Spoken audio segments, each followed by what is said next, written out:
Na kutoka Busia sasa tuelekee hadi Pwani ambapo Mahakama Kuu huko Malindi inajiandaa kufika maeneo ya Shakahola na kwa Binzaro ambapo maafa ya halaiki yalitokea na zaidi ya watu 550 kufariki baada ya kushiriki mfungo wa hadi kufa.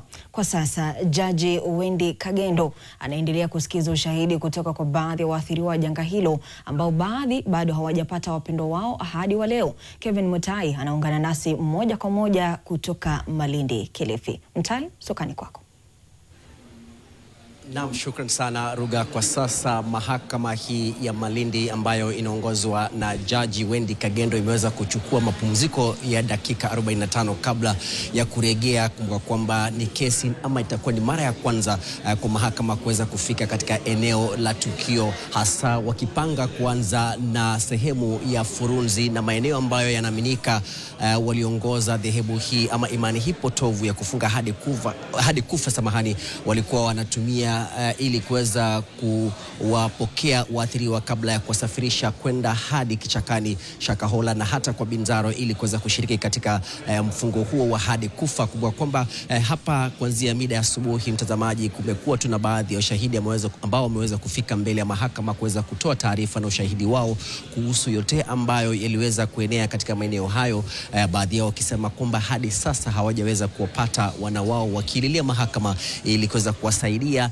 waweze kupata haki, na wakipenda pia washukiwa ambao wanakisiwa kutekeleza shughuli hiyo kuweza kuchukuliwa hatua kali. Wote mtazamaji wameweza kufikishwa hapa mahakamani kizimbani, wakiongozwa na mshukiwa mkuu Paul Mackenzie pamoja na Shalin Anendo Temba ambaye wanaaminika waliweza kuongoza imani hiyo katika maeneo ya Shakahola na kwa Binzaro, pamoja pia na vile na washukiwa wenza. Pia kumekuwa na jamaa ya washukiwa hao ambao wameweza kufika hapa, baadhi yao hata wakiweza kutoa ushahidi wao mbele ya mahakama. Kuna mwanamke mmoja ambaye ni shahidi, mtazamaji, ameweza kuelezea mahakama kwamba mumewe aliweza kuondoka moja kwa moja na kumsafirisha hadi kichakani humo, akielezea mahakama kwamba kisha baada ya kutoroka alifanikiwa kutoroka na wanawe watano. Lakini cha kushangaza ni kwamba alielezea mahakama kwamba mumewe pia alirejea nyumbani na kumtafuta moja kwa moja, pia kuwapokonya wanawe na kuwaregesha hadi kichakani. Na mtazamaji, aliweza kutoa ombi lake kwa mahakama kuweza kumsaidia ili angalau wapate kuwaona baadhi ya watoto ambao wanasemekana waliweza kuokolewa na hadi sasa wako chini ya mikono ya serikali, wanazuiliwa katika kituo cha watoto, ili kuweza kwamba ikisemekana kwamba pia wao ni baadhi tu ya wale watoto ambao watatumika na mahakama kama washahidi.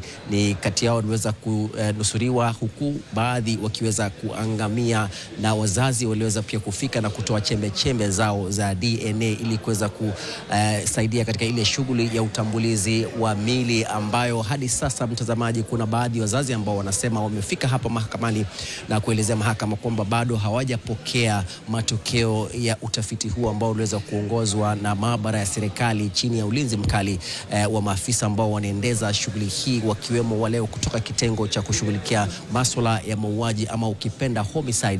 Na muona pale ambaye ni kitengo ambacho kinaongozwa na mkurugenzi wa kitengo hicho ambaye ni Martin Juguto.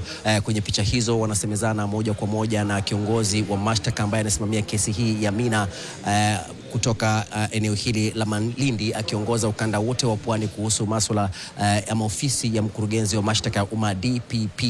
Kumbuka kwamba ni kesi ambayo tumekuwa tukifuatilia kwa kina, lakini kutoka na ratiba ambayo tumeweza kupokea kutoka kwa maafisa mahakamani, Ruga, kutoka hapa moja kwa moja mahakama itaanza na ziara ya kuelekea Furunzi, kwanza kabisa kutembelea kanisa la Good News International, kanisa ambalo linaaminika kuwa la mhubiri huyo tata Paul Mackenzie. Kisha baadaye wataelekea moja kwa moja hadi kichakani Shakahola, na baadaye mwisho kabisa kuweza kurejea katika eneo la kwa Binzaro ambapo watu 52 waliweza kufariki. Kumbuka kwamba ni zaidi ya watu 470 waliweza kufariki katika eneo la Shakahola, na wengine zaidi 52 samahani, kuweza kuangamia katika msitu wa Kwabinzaro. Kwa sasa mtazamaji, ni hayo tu kwa sasa, na kwa mara ya kwanza tutaweza kuandamana na idara ya mahakama hadi maeneo hayo katika juhudi zao za kuweza kukusanya ushahidi wa kutosha kabla ya kuafikia maamuzi yake kuhusu kesi hii inayoendelea dhidi ya washukiwa wa janga hilo la Shakahola na Kwabinzaro. Ruga. Asante sana. Bila shaka mtazamaji, hapo ni mwanahabari wetu Kevin Mutai kutupasha zaidi kutoka eneo la Malindi, ambapo tukio hilo la Shakahola lilisababisha vifo zaidi ya 500 na 600 wangali hawajulikani walipo. Taarifa hiyo tunaifuatilia kwa karibu kabisa na tutakuwa tukikupasha kwa mapana yake kwenye taarifa zetu zifuatazo za saa 1 na saa 3. Basi zidi kuungana nasi.